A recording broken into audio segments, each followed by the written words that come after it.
Thanks for tuning in. We have a little project. Friend of mine, actually my next door neighbor's cousin's sister's brother, who's married to the mailman's next door neighbor's dog walker. I think their name is Fred and Wilma. I'm not sure. Small world. Brought me this car. Actually, I'm kidding. Just friends of mine. Typical problem. Peeling. White paint. Happens on GMs, Fords, Dodge. They all do it. I don't know why, but they do. So we're just gonna buzz that down for them. They have a nice vehicle. They try and take care of it. So we're just gonna show you real quick stuff on that. And then we have rust, believe it or not. We have rust on a Chevy vehicle. But we're gonna cut that out and kind of show you the how-to on that, the quick cure method. Okay, so stay with me and we're gonna get to it. Steady. Did she come into that? All right, you ready? Ready? Are we ready? We're ready. Are we ready? Okay. So basically, I just put a piece of paper down to kind of protect the grill from getting too much dirt. And if I slip, maybe a little protection. But anyways, basically what I want to start with, if you have a DA or an orbital, either one, I have an old piece of 80. I didn't want to hit it with a fresh piece because there's not really a purpose for it, but if you got an old piece of 80, it'll cut great without really scarring too deep. And then we'll go over it with finer grit in a second. So let's see, we're good. Go ahead with 80 right now. Sorry about the coupler.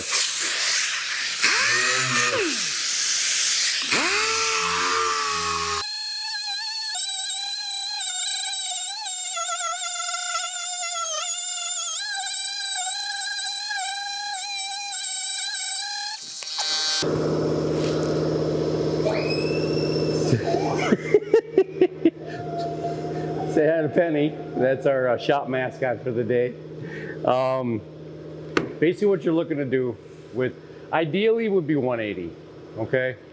But currently I don't have any 180 DA. So I'm using 80. What I'll do is I'll go back over that with 280. But what you're looking to do is keep the DA flush, flat.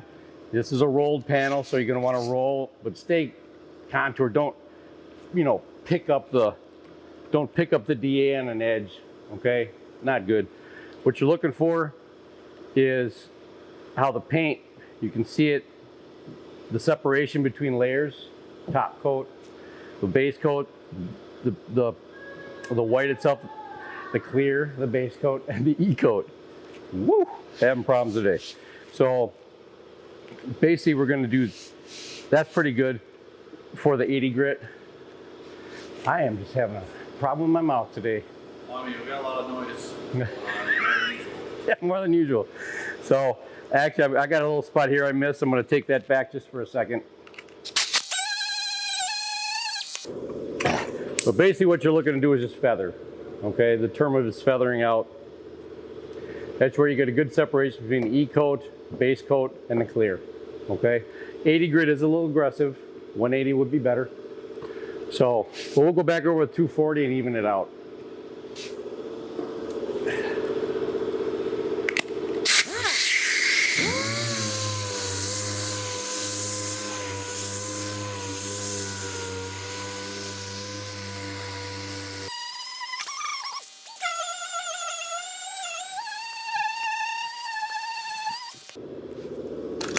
So basically what your main purpose to go to the 240 was to get rid of my 180s.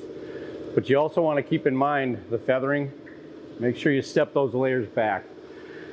The tighter the layer is, even if you prime it, it may soak and then create a ring, a halo, okay, between the layers if you keep them too tight.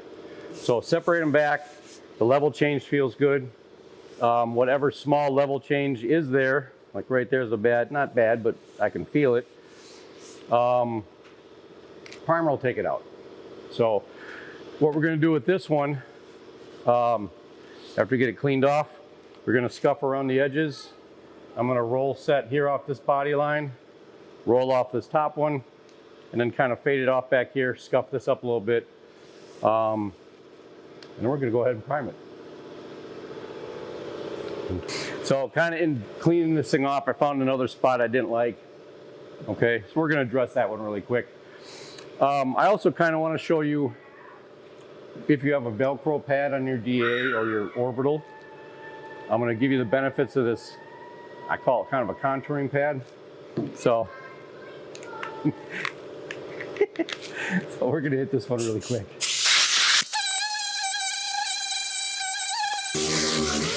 Ooh, look what I found. Yeah, that's a very So, in DAing it, keeping it flat, we found a little dinger. So, I'll show you how the best way to fix that too. But let's go back into this contour pad. If you have a Velcro, it only works with Velcro, of course. But what this does is, before you could see me rolling with the panel, okay, just to kind of keep it contact all at one time. But the contour pad, what that does, kind of takes away a little bit of that guessing game for you. Pretty much contours all by itself. So you just kind of, you can still follow the roll of the panel, but this really takes up the slack.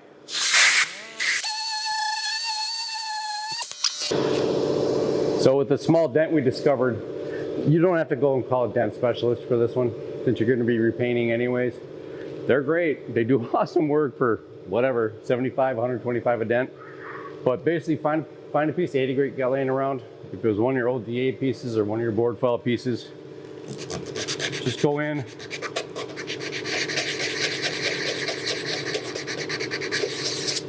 get a good scratch.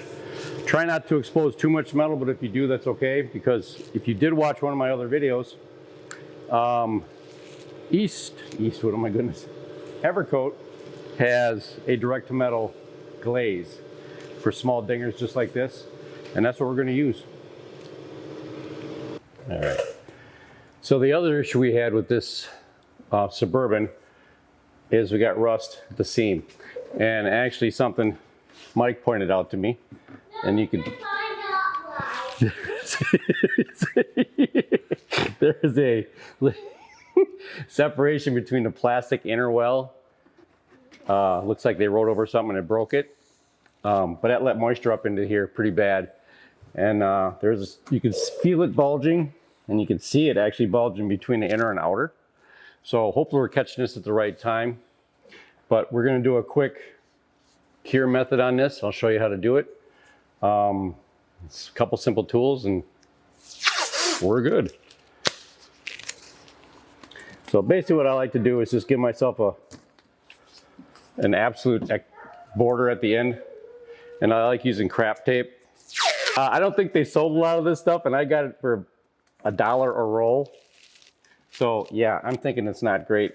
Not one of their proudest moments, but that's okay. It has its purpose. I feel like that's just like their cheaper style of masking tape. Actually, what the purpose of this tape is, and you can see the ribbing in it, it's supposed to be, it's called a tear straight. Well, if it tears, let's see the straight line. Woo. That is pretty sweet, actually. It is nice, but sometimes it just doesn't tear very good. So, but yeah, we're gonna protect that inner. I'm gonna give myself a border up here, just because. Ooh, that was a nice sound. That was just a hair better than nails on a chalkboard. Okay. Yeah, that's better.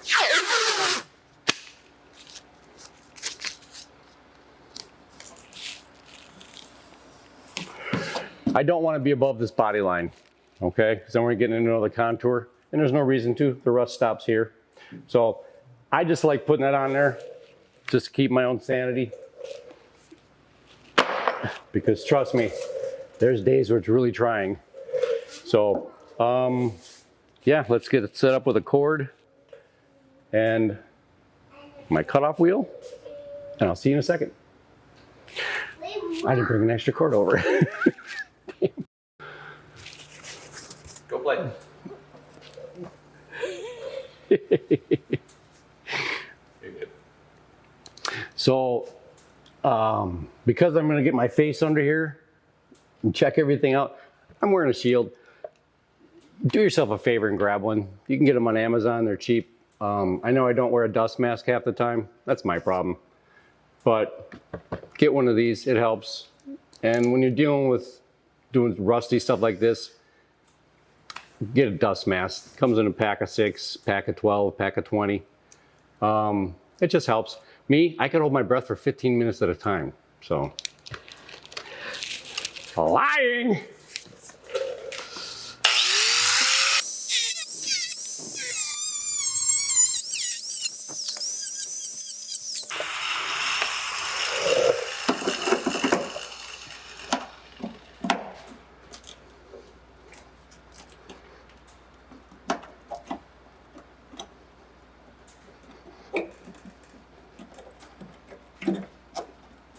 It gave me PTSD from whenever I pull drywall out on the water infected homes. Oh, what's? Pull drywall out and it just grows on the other side. Yeah. Actually, want to get a quickie on this. You got it? Yeah. All right. We were talking about layers before.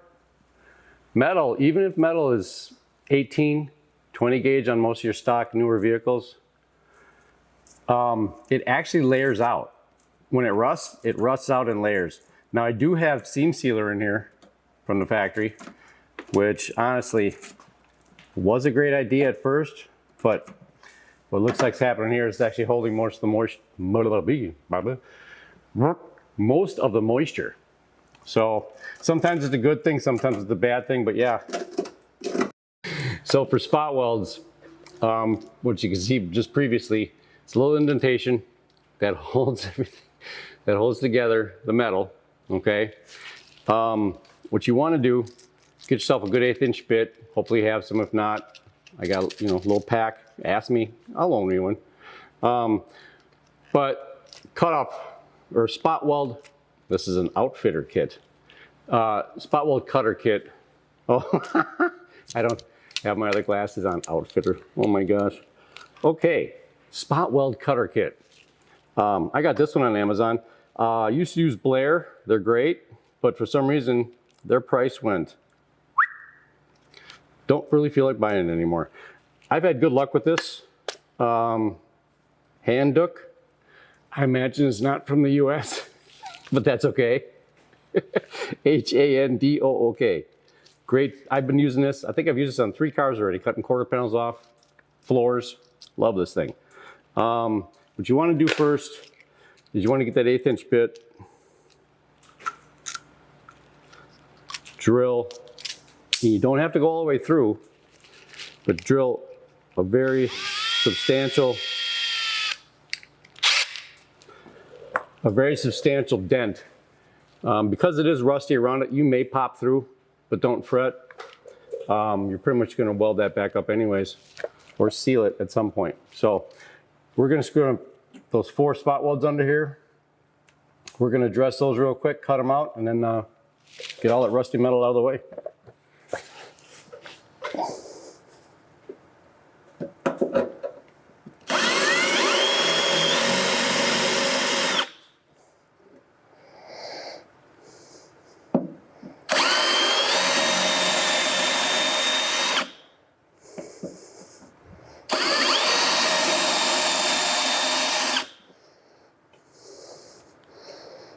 Oh, we got lucky. There's only 3. The 4th one is just on the outside of where I want to cut. So that's a good thing. Oh, that's nice. I lost the set screw for the placing pin. So let's switch that out for this one. All right.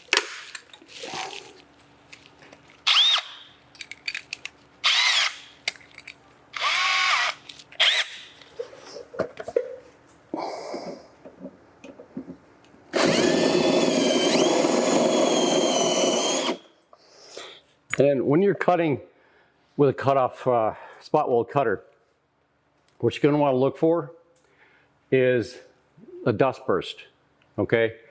Especially when you're with rusty metal. if you're in clean metal, I don't know why you're cutting the spot weld out, but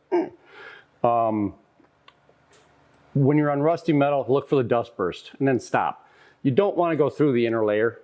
It may happen because it is rusty, but try and stay on just that outer layer, okay? Try not to go through that inner well or that inner lip, okay?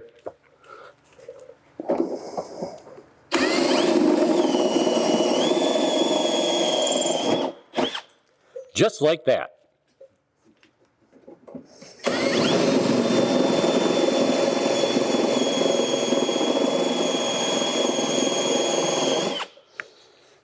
All right. So I think we went through on that enough. So what we're going to do is kind of run through this layer. I might cut first, actually.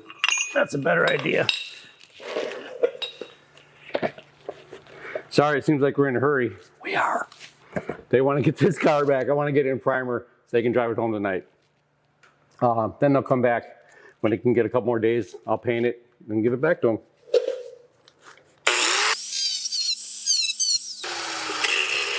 Whoop. And just like when you're drilling spot welds, when you're cutting, stay on the outer layer of metal only. You'll see it when it separates, okay? Especially when you get bulging metal. So basically what you want to do is get in between those layers and just start chiseling it off.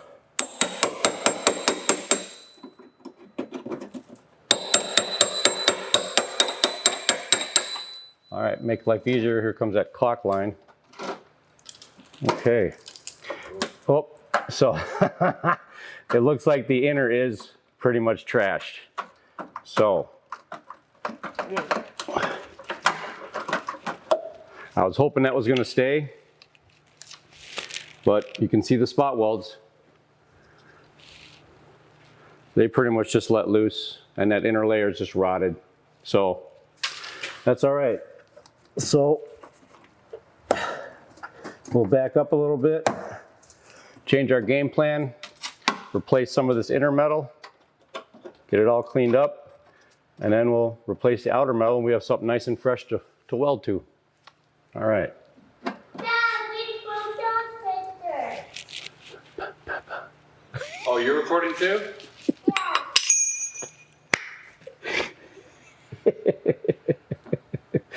All right. More years, I might just make you do it. Yeah, yeah.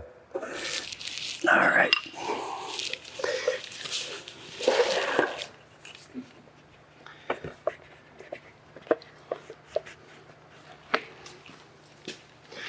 All right. That- Oh, I picked your daddy. I picked the bed. It's right there at this point, right here. There is so little of this left. You can make a template for the metal you're going to be replacing now, and then mark it and cut it, or you can cut it and make the template. You'll have about 10%, maybe 15% of a guessing game involved.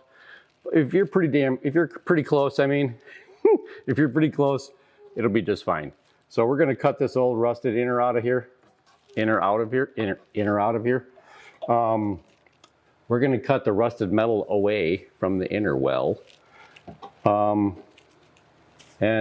make a little template. At the same time, we're going to make one for the outside. All right, so hang with me.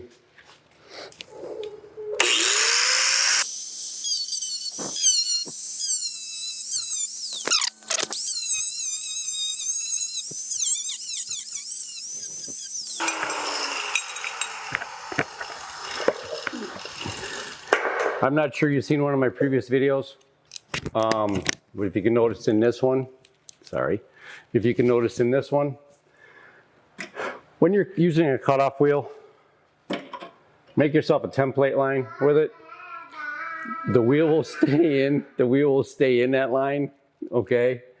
You never want to just kind of. I love her. She's awesome. You never want to cut deep and then start tracking. Two reasons. One, it's going to take away your blade okay? And two, you may not know exactly what's behind it. So if you hit something, a structure piece, a dead rat, whatever, you can get kickback. And you never want kickback because you're going to damage everything around. Usually when it does kick back, hopefully not yourself, okay? So, but you can see, yeah, Pretty good. we are pretty, yeah, came out pretty decent. So all of our rust is gone. We got a little surface rust here, but it seems very strong. So I think we're good there. So we'll make a couple templates.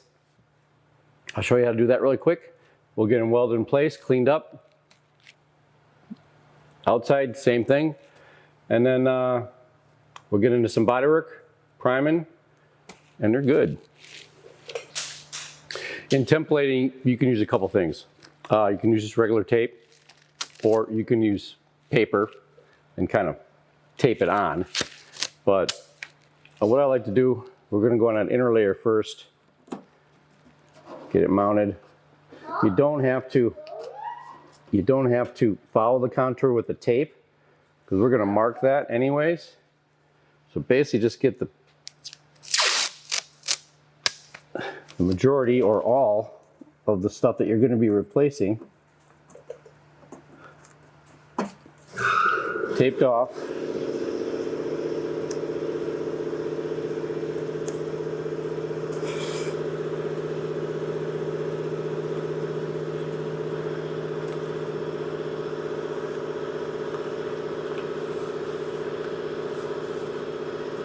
And then we're going to go ahead and mark it. Oh, that's a pen.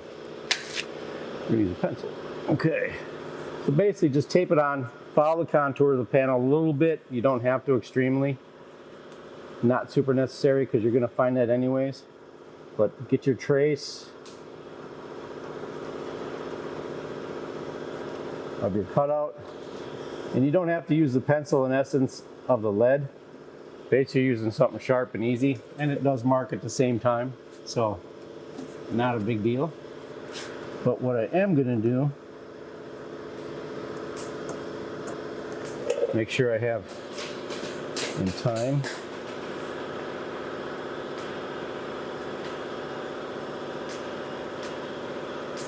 Is get that line on there. That's my curve. So that's my most important part, which I just eliminated from sticking. So that's where my bend is going to be, okay? I don't want to lose that line because it saves a lot of time when you have it templated, okay?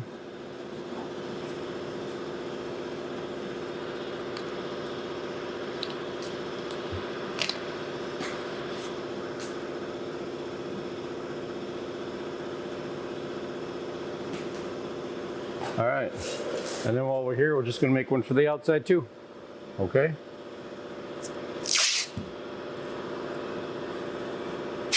Have you ever tried construction paper? Yeah, I actually have some in my toolbox. For larger stuff, I like using that. For smaller stuff, I just like using tape.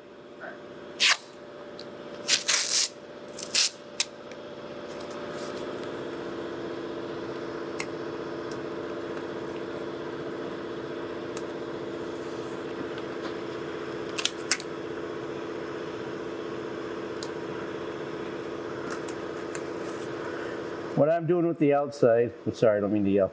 What I'm doing with the outside is going on the absolute edge, if it was to stick, on the absolute edge of the lip of the wheel opening to absolute edge. That gives me my absolute farthest in I want to be.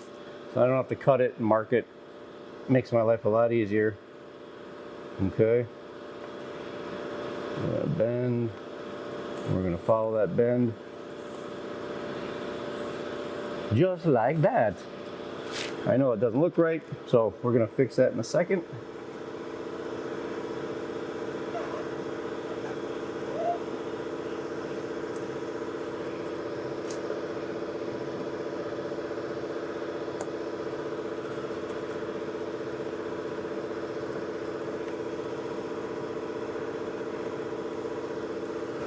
All right.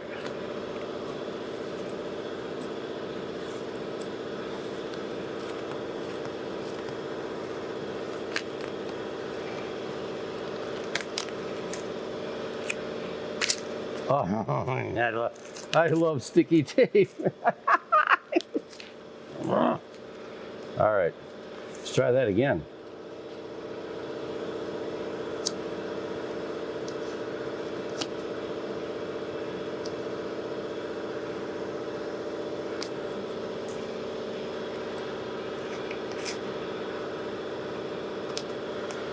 All right, we might just create a bloopers reel. That'll be fun. Okay. And the one thing you don't want to do is I just let happen is the tape hit the ground. Then you get all that crap on the outside of your tape. No one wants that.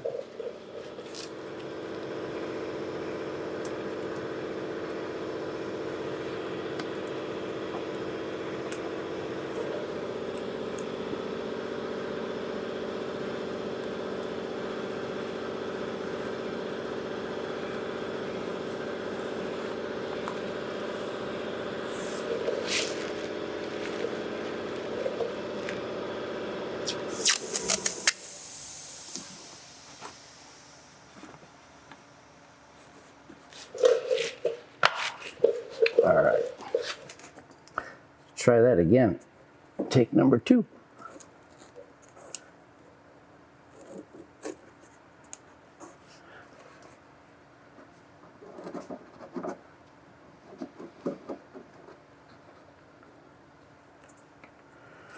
Okay.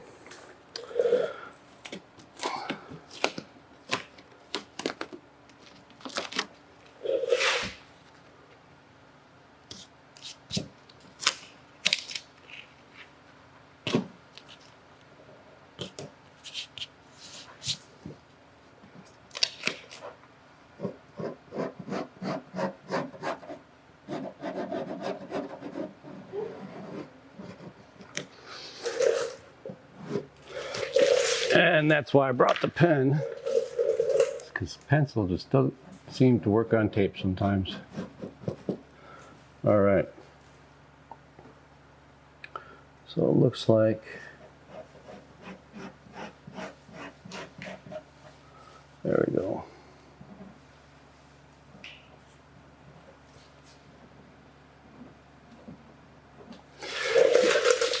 All right, and I'm just marking the outside and the underside. So we'll get these cut out, and what I don't have on my person is a scissors.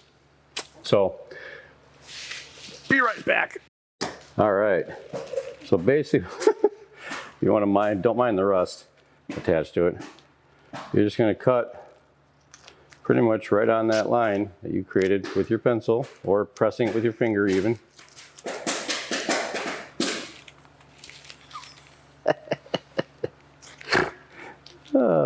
That's awesome.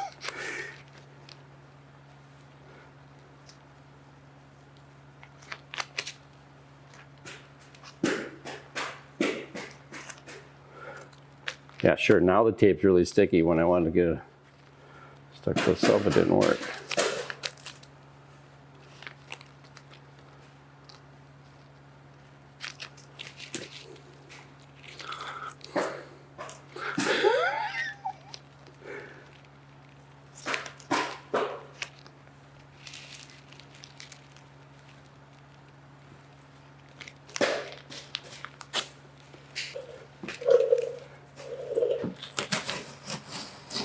All right.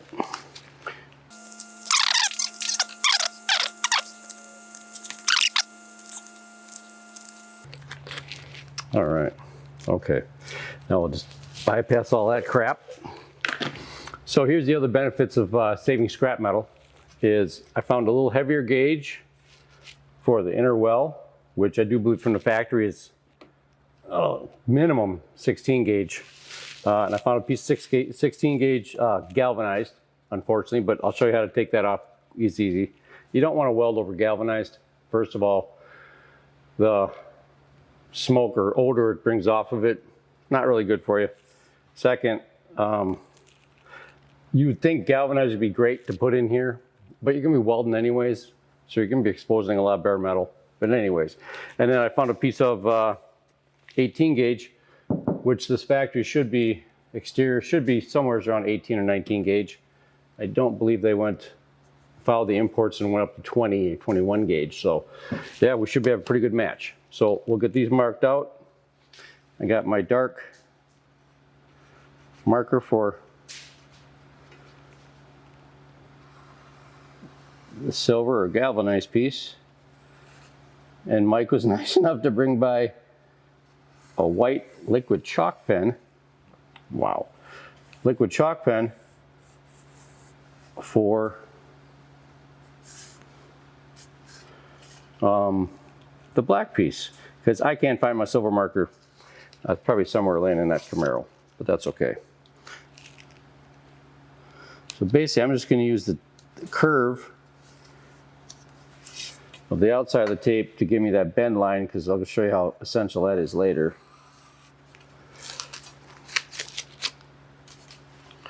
Okay.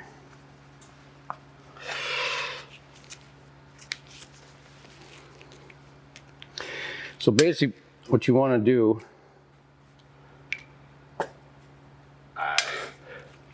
well, it's free. Thank you.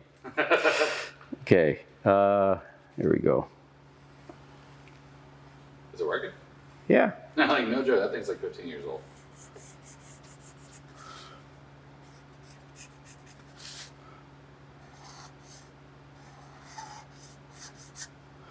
Well, now that you mentioned it, it's not really working.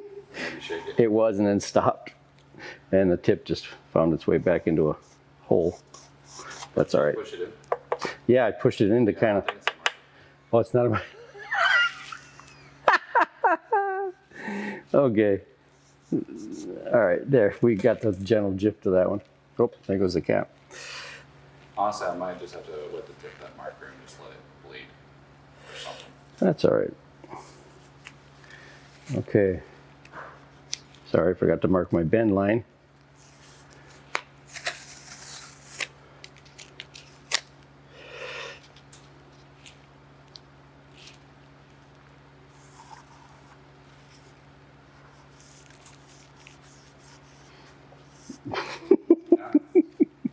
Grab Sorry. the end of it and like whip it. Whip it. Yeah. Whip it good. Wait, does it just fall off? No, the tip got pushed in by me. I know. Oh, you can go with another one. I'm so used to my Yeah. paint pens. Little dab will No, do I you. bet I did that to one of them at least. Okay, I got the gist of it there. All right, so you can use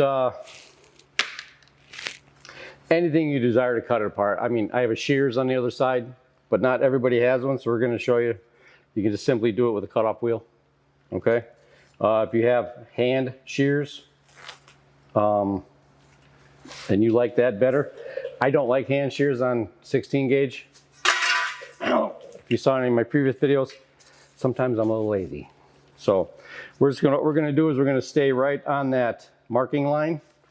If we have to take a little extra off, it takes 2 seconds. I'd rather take extra off than try and add on. So we're gonna stay right on that marking line. Benny, headphones. Headphones. Put your headphones on. It's gonna be loud. Okay, good job. It's going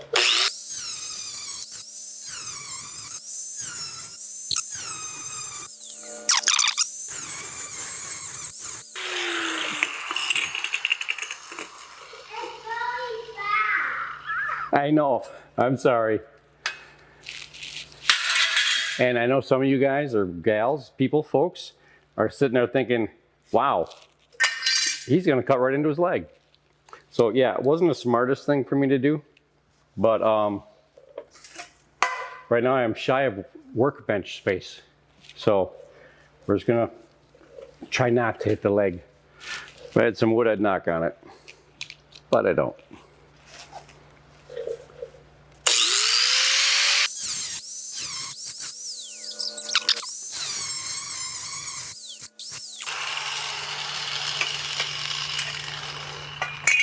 I don't even have my gloves. All right.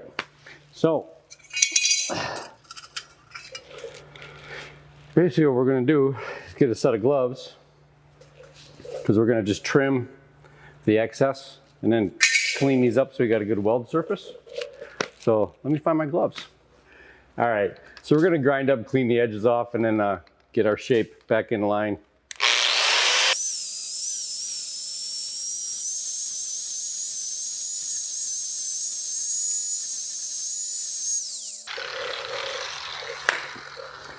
All right, if you do have a painted or E-coated piece that you want to weld to, make sure you get enough of that E-coat back so it doesn't contaminate your weld, okay? I was a little tight on that Camaro. Mike pointed it out. After you do something for so long, you kind of forget some of the crucials, and I did. And Mike was great enough to point that out for me. So, now the galvanized piece, like I said, I'm going to show you how to take that galvanized off, but we still have our mark. So I want to be able to keep that mark there, just get the edges cleaned up and everything like we were going to do anyways. But we're going to keep that mark there. And I'll be honest with you, at the bend, I don't mind leaving a little galvanized because we're not welding at the bend. So we'll clean the edges just like we did before on the other piece.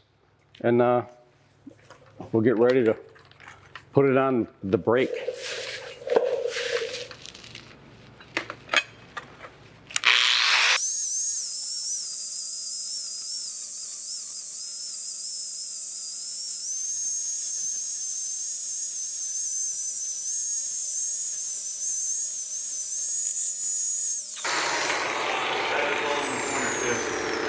It had to hit the corner too. Yeah, I did. So when you don't have a lot of space, like I currently don't, because our dirty side's completely packed, so we're doing this all on the clean side again until my booth is built.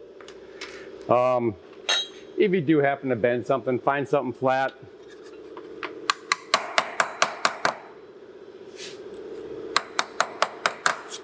And tap it back. So not a big deal. So if you want to come and get a little 101 idea on metal brake, come and take a peek. All right, so basically I do have a brake on the other side, but not a lot of people do. So I'm going to show you what you can do in the meantime. I ran down to my metal supply shop, which I try to make a trip at least once a month or every month and a half. They had some cut off, throwaway, not throwaway, but so to say, remnant pieces of metal. And I found this nice heavy I-beam. So basically find a nice solid edge. I have a nice solid one piece, 1.5 inch, 2-inch countertop. So I know my line is curved also, but we're not going to worry about that because we are going to recreate that bend and that curve with our shrinker stretcher. And I know you're probably, half you people are saying to yourself right now, oh my gosh, I don't have a shrinker stretcher. Well, you know what? It is something so essential, and you can get one at Harbor Freight, and they really work good. I think it's like 129, something like that, or 139. I know if on a one-time project, you may be like disappointed, so to say, of having to spend that much money. But honestly, if you only think you're going to use it a couple times, sell it to a buddy. Put it on Marketplace, whatever. You get your money back out of it. And like I said, they do work really good. Basically, what you want to do is get your line down on your edge. Get your overlap covered. Make sure your C-clamps or your vices are out of the way because you're going to be hammering this thing extensively. But get it nice and tight.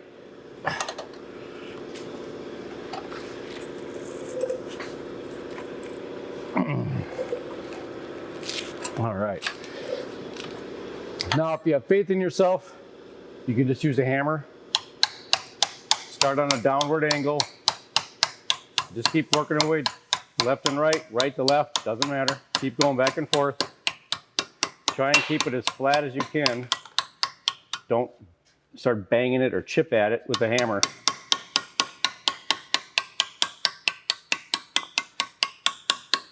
And if you have a spoon handy, get your nice crisp edge so you don't make a lot of dents.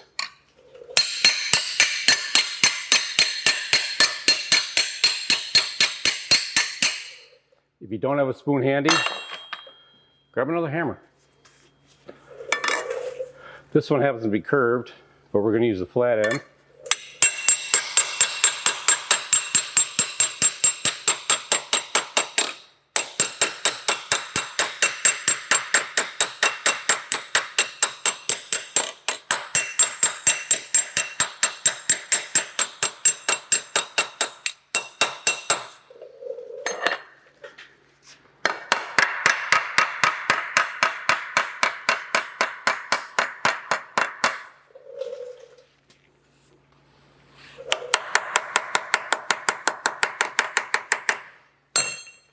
And that's it.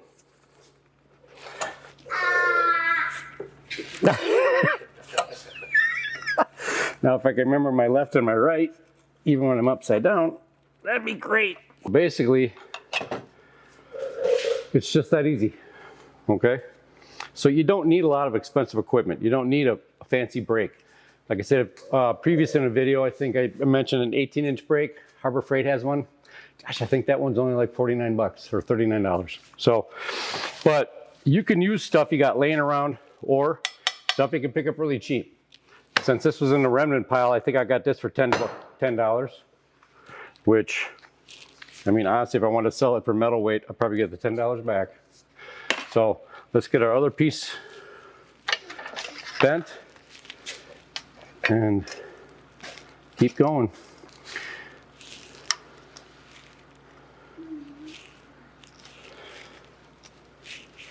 So basically what you're looking to do, even on a heavily curved piece,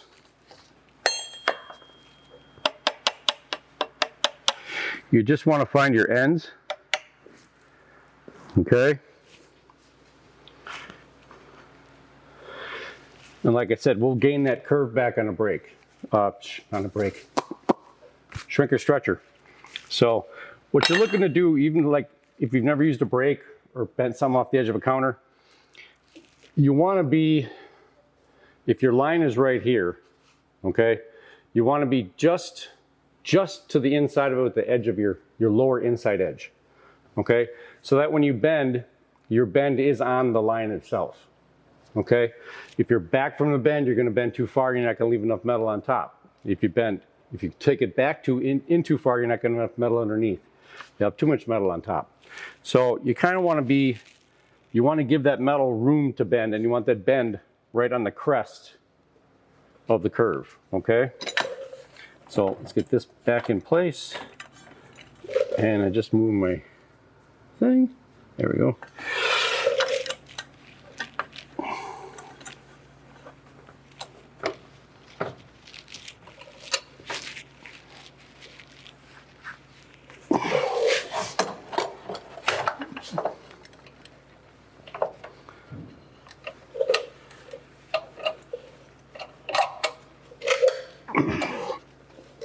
All right.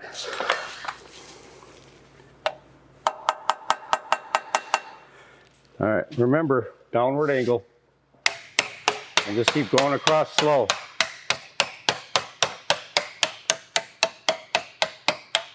If you're to bend one side all at one time, you're going to stretch it too much. So that's why you kind of just work your way across.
And you kind of have to think of it as, say you're drawing something, okay, a fine work of art. The more detail you give, the more time you spend on it, the better it looks, right? Same way as shaping metal. If you're just going to hit it 4 or 5 times and think that's good enough, you're going to end up with wobbly, stretched, not right for the application kind of a piece. So give it enough time.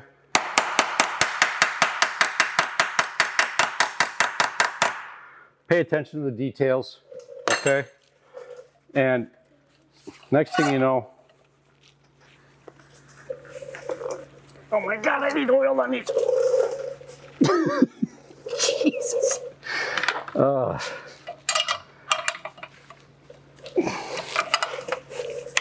This one especially. What a bear. Oh, you got to cut that out. Holy cow. That's the most embarrassing.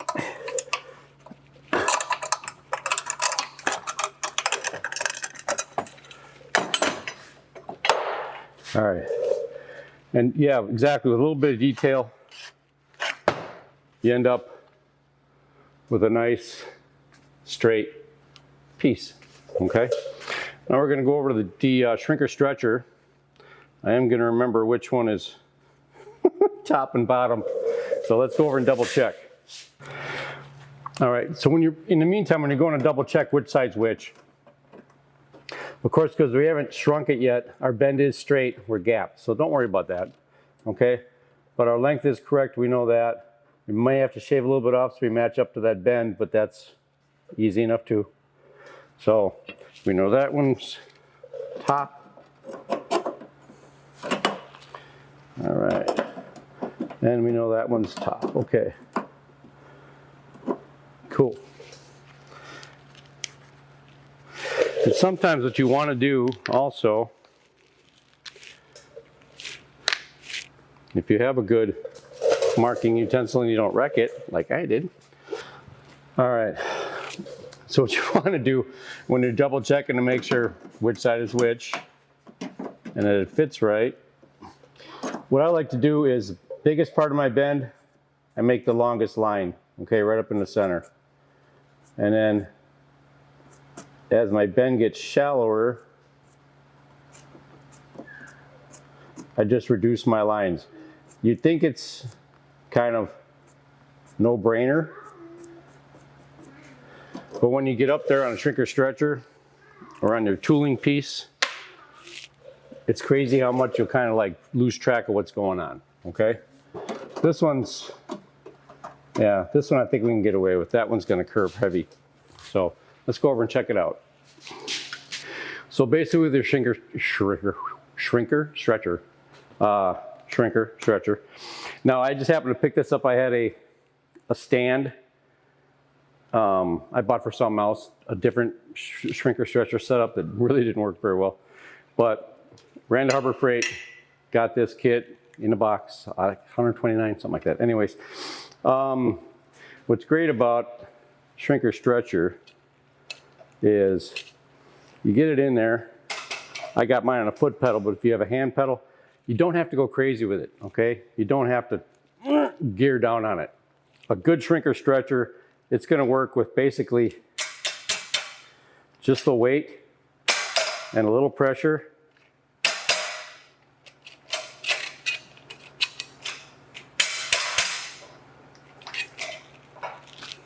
Okay? It's just that simple. So basically what we're gonna do really quick, I'm gonna go test it up against the piece. If I over bent it, we go back to the shrinker, or go back to the shrinker and then close it up. But basically what you wanna do to establish this curve, I went on the outside, okay, the outside layer, and I stretched it, which gave it the bend, okay? If I was to go on the inside curve, I could kind of establish that same thing by shrinking it, bringing this together. But what's gonna happen is you're gonna buckle your outside, okay? So I went with a natural curve of the metal. So I knew by stretching this would follow the bend, no problem. So make sure you're shrinking and stretching the right side, okay? Let's check this really quick, I'll be right back. So I did overstretch the bend just slightly. So we're gonna shrink it back up just from the middle out. If I can get this piece of metal in there.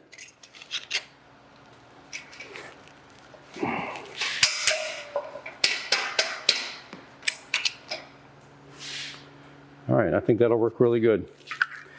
All right, now let's go to the outside piece. Okay. Now, if you had a larger piece of metal, okay, that's where it comes in a little bit of play.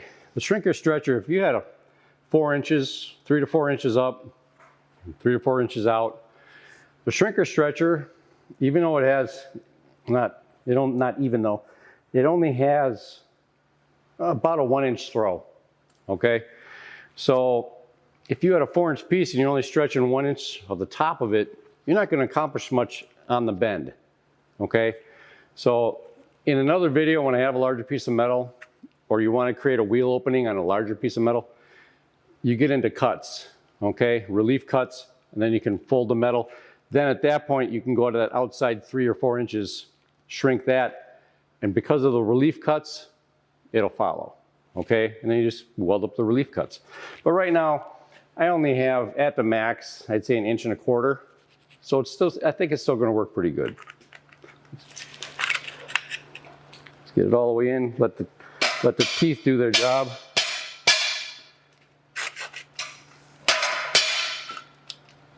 And the same thing, work your way down the piece and back. And my stand is horrible, so don't mind me. I'm just used to it. And as you can see on the outside where I don't need it to bend as bad, I'm not using as much force. But the closer we get to the center, where I really need it to bend, I use a little more force. Okay, so we're going to check this piece out really quick. I'll be right back. Okay, so this piece, I really did go over quite a bit, and I'm happy I did actually. So we're going to show you how we can bring that curve back, and you think that's not that extreme, but the wheel openings kind of flatten out. I'm just grabbing a little bit of that curve here. So I'm going to keep that curve there. I'm going to stay away from it with the shrinker when I'm trying to recompensate. Compensate for what, Stu? Sorry.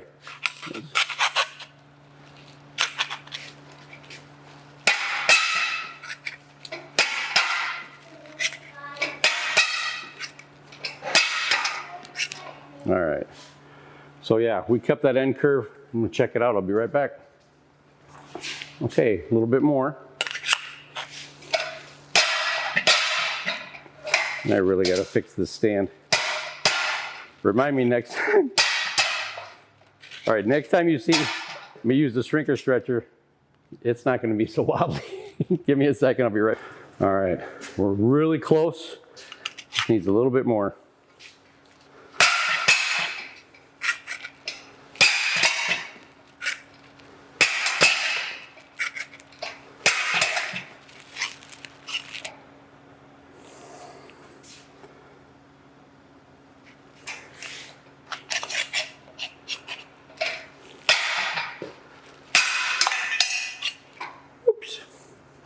All right, I think we're really good on this piece. So I think it's curved right at the end like we need. The rest plateaus out. So basically, you can insert this back a little bit. So basically, how this works is the stretcher takes and clamps the metal and spreads it, okay? The shrinker clamps the metal and brings it together, all in one motion. So to create this curve, I basically came down and spread the metal, which naturally creates a curve, okay? So the same thing with shrinking. I overstretched it, so then I came back and shrunk it back together and straightened it back out, okay? So, and what is great about this is it actually work hardens the metal. So it just makes it a lot firmer, better piece to work with. So, but basically what we did then is created the inner and the outer, okay? We're gonna weld this one in first, clean it up, clean the welds up, and then we're gonna drill holes in this one. We're gonna spray some weld-through primer in the meantime. We'll get them on the insides of each one. And then after this one's in, we'll spray it on the top.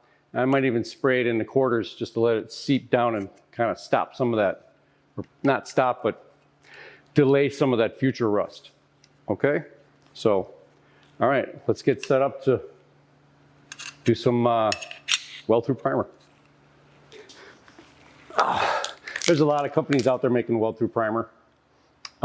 This SprayMax, it's at my local automotive paint supply store. I really like the performance. Comes in a red. I do believe it comes in gray. There's a bunch of companies out there making it. SEM makes it. 3M makes it.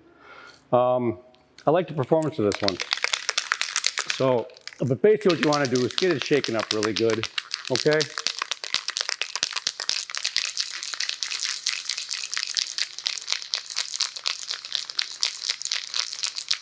So basically right now we're just going to do the insides, because once we get those panels welded on, we're not going to be able to reach them again.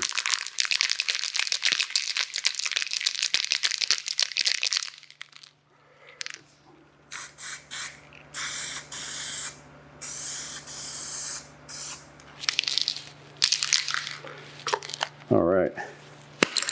All right, while we're waiting for that weld-through primer to dry, I'm just going to get a little wire wheel. You can get these anywhere, any hardware store, Harbor Freight. I mean, heck, you can probably find them at Walmart, Home Depot, Literally everywhere. flea market. You can get them everywhere. Probably So, find them at Dollar General. exactly. So, really good tool for cleaning up metal.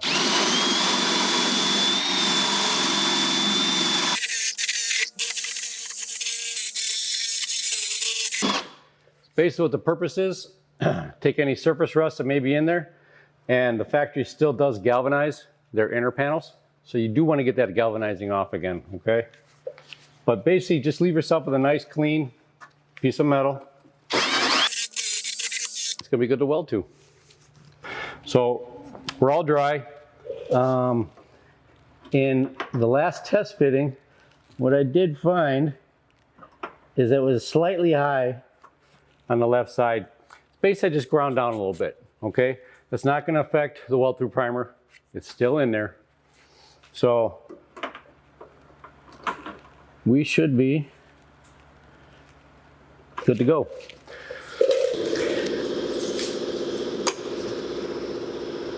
Easy mode. There you go. Something I may not have stressed in my other video where I was welding firewall on the Camaro.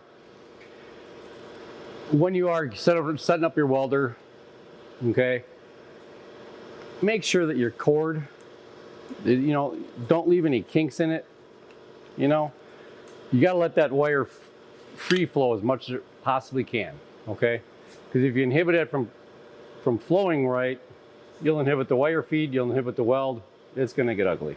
So basically what we're going to do,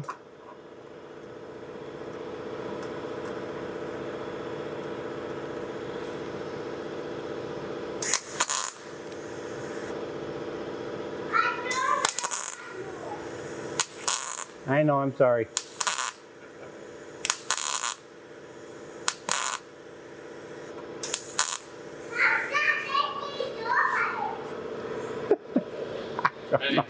Baby.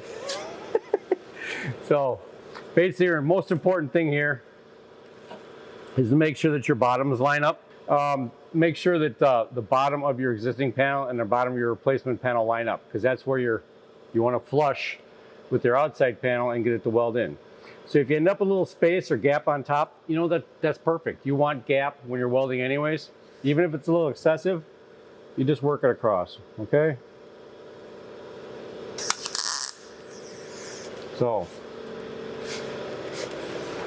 basically we'll get this thing welded up really quick, get it cleaned up, and get them back on the road this afternoon. So I don't know if you noticed, and you can point it out if you'd like, when I spot weld, I really don't want to take the time to put a helmet on. I know it's ridiculous. I used to tick off a lot of guys I worked with, but I basically just close my eyes and look away. I know where it's going to weld pretty much. So, but when I'm continuous welding, yes, by all means, get my helmet on. Okay. So, all right. I could be a nice guy, which I'm going to be. Same thing. Same store, Harbor Freight. I think it's 19 bucks or something. I don't know. Correct me if I'm wrong. But protect your own wheel, your neighbor's wheel, your buddy's next door neighbor's dog sitter's cousin wheel. I don't know. And since we have a running board over there, we're going to protect that too. Okay. It's better to take, what was that, 38 seconds of prevention rather than explaining why I just wrecked their wheel. So, all right, we'll see you in a little bit. And wow, I hate this helmet.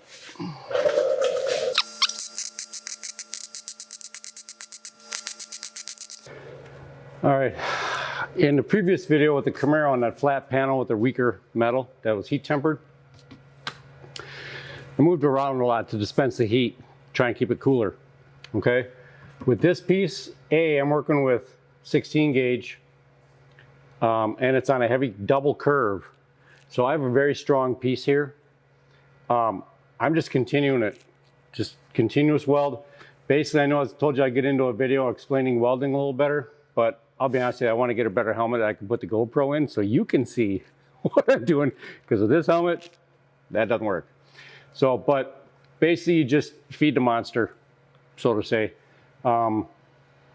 As you weld, you get the cherry, it fills the gap. Just before that cherry goes out, feed it again, okay? Just feed the cherry, move it up. Kind of work in a looping motion, okay? You can go continuous constant if you want, but I don't trust, and that piece might be a little more rusted, I don't know. So I'm just gonna feed it, come off, feed it, come off, but feed it and loop, feed it and loop, okay? That's basically what I'm doing. If you have a very strong piece or a heavier piece of metal, yeah, just keep going.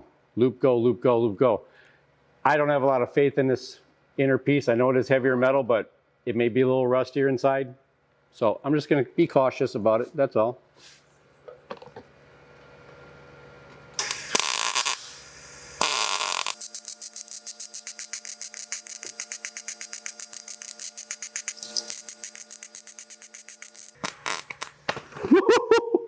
There's the problem with wearing shorts while you're welding.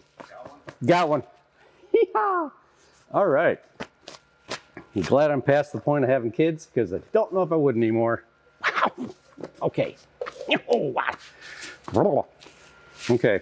So we might just throw that welding blanket right over our legs. There we go. Damn. That was not good. Oh, yeah. Okay. Back to it. I've had a spot go directly into my ear. Dude, I have two. While welding above me? Yep. Oh, that is the worst. First, you hear the hair sizzle, and then you're like, ah! It's the most annoying. For the next 2 weeks, it's the most annoying thing. It is. It's horrible. Horrible. All right. Back at it. My privates are personally perfect, so we're good.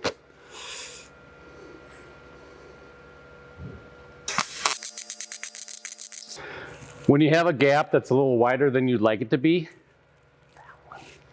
you're doing the same thing, okay? You are feeding the monster, but instead of jumping ahead, looping ahead, yep, that's exactly what you do. You just go up and down, okay? Feed the monster, bring it up and down, move forward. Feed the monster, bring it up and down. You're just kind of pushing that weld where you want it to be, okay? So, keep good.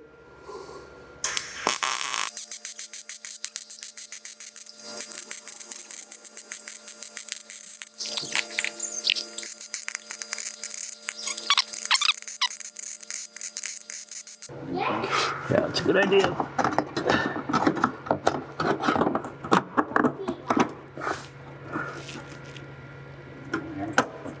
Nope, I got it. Got it? Yep.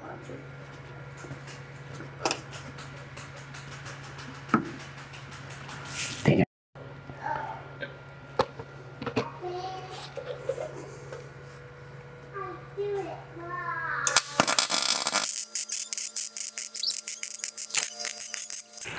All right, we're gonna basically concentrate on grinding on the flat part where we're gonna basically weld in our outer skin piece for the quarter panel.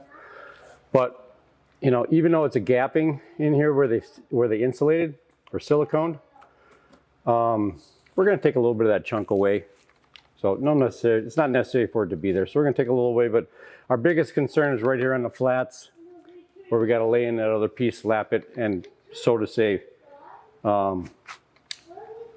lap weld it.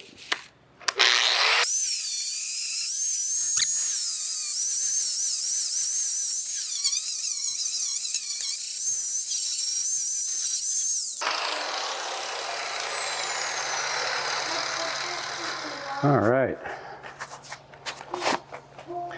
Now we're going to do a little masking. Grab some of that tape we had before, the good tape.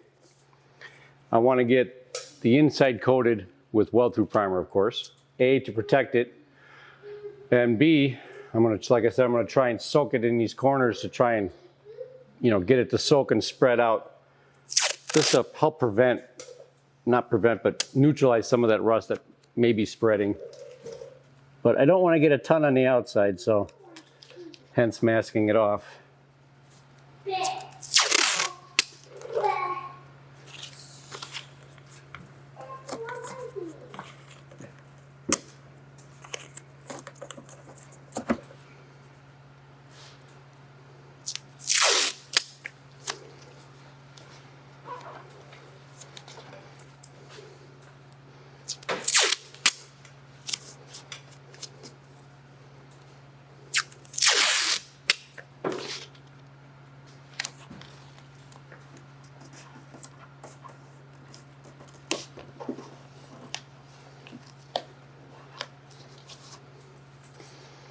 And if you curve the tape just right, you end up with a roof, stop some of that overspray from spreading up.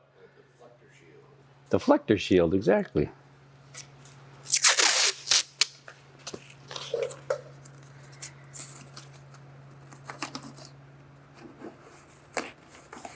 And I don't want to get their inner wheel well full of primer either, weld-through primer. So I'm going to tape that off too. There we go. All right. Now, if I can remember where I put it. Oh, there it is.